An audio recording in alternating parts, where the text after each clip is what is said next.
He struggled up to the surface and tried to cry out, but the wash from the speeding yacht slapped him in the face, and the salt water in his open mouth made him gag and strangle. Desperately, he struck out with strong strokes after the receding lights of the yacht, but he stopped before he had swum 50 feet. A certain cool-headedness had come to him. It was not the first time he had been in a tight place. There was a chance that his cries could be heard by someone aboard the yacht, but that chance was slender and grew more slender as the yacht raced on. He wrestled himself out of his clothes and shouted with all of his power. The lights of the yacht became faint and ever-vanishing fireflies. Then they were blotted out entirely by the night. Rainsford remembered the shots. They had come from the right, and he swam in that direction, swimming with slow, deliberate strokes, conserving his strength. For a seemingly endless time, he fought the sea. He began to count his strokes. He could do possibly 100 more, and then Rainsford heard a sound. It came out of the darkness, a high, screaming sound, the sound of an animal in the extremity of anguish and terror. He did not recognize the animal that made the sound. He did not try to. With fresh vitality, he swam toward the sound. He heard it again. Then it was cut short by another noise. Crisp, staccato. "Pistol shot," muttered Rainsford, swimming on.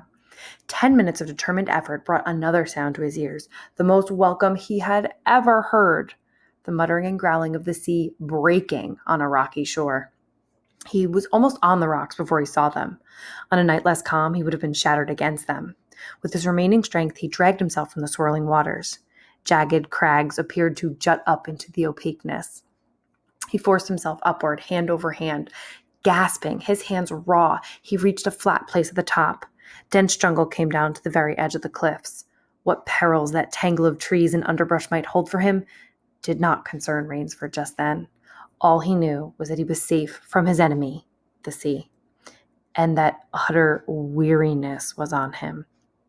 He flung himself down at the jungle edge and tumbled headlong into the deepest sleep of his life. When he opened his eyes, he knew from the position of the sun that it was late afternoon. Sleep had given him new vigor.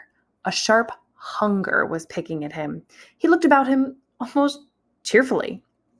Where there are pistol shots, there are men. Where there are men, there is food, he thought. But what kind of men, he wondered, in so forbidding a place? An unbroken front of snarled and ragged jungle fringed the shore. He saw no sign of a trail through the closely knit web of weeds and trees. It was easier to go along the shore, and Rainsford floundered along by the water. Not far from where he had landed, he stopped. Some wounded thing, by the evidence a large animal, had thrashed about in the underbrush. The jungle weeds were crushed down and the moss was lacerated. One patch of weeds was stained crimson. A small glittering object not far away caught Rainsford's eye, and he picked it up. It was an empty cartridge. "A .22, he remarked. "That's odd. It must have been a fairly large animal, too. The hunter had his nerve with him to tackle it with a light gun. It's clear that the brute put up a fight. I suppose the first 3 shots I heard was when the hunter flushed his quarry and wounded it. That last shot was when he trailed it here and finished it." He examined the ground closely and found what he had hoped to find, the print of hunting boots. They pointed along the cliff in the direction that he had been going. Eagerly he hurried along, now slipping on a rotten log or a loose stone, but making headway. Night was beginning to settle down on the island. Bleak darkness was blacking out the sea and jungle when Rainsford sighted the lights. He came upon them as he turned a crook in the coastline, and his first thought was that he'd come upon a village, for there were so many lights. But as he forged along, he saw to his great astonishment that all the lights were in one enormous building, a lofty structure with pointed towers plunging up into the gloom. His eyes made out the shadowy outlines of a palatial chateau. It was set high on a bluff, and on 3 sides of it, cliffs dived down to where the sea licked greedy lips in the shadows. Mirage, thought Rainsford? But it was no mirage, he found.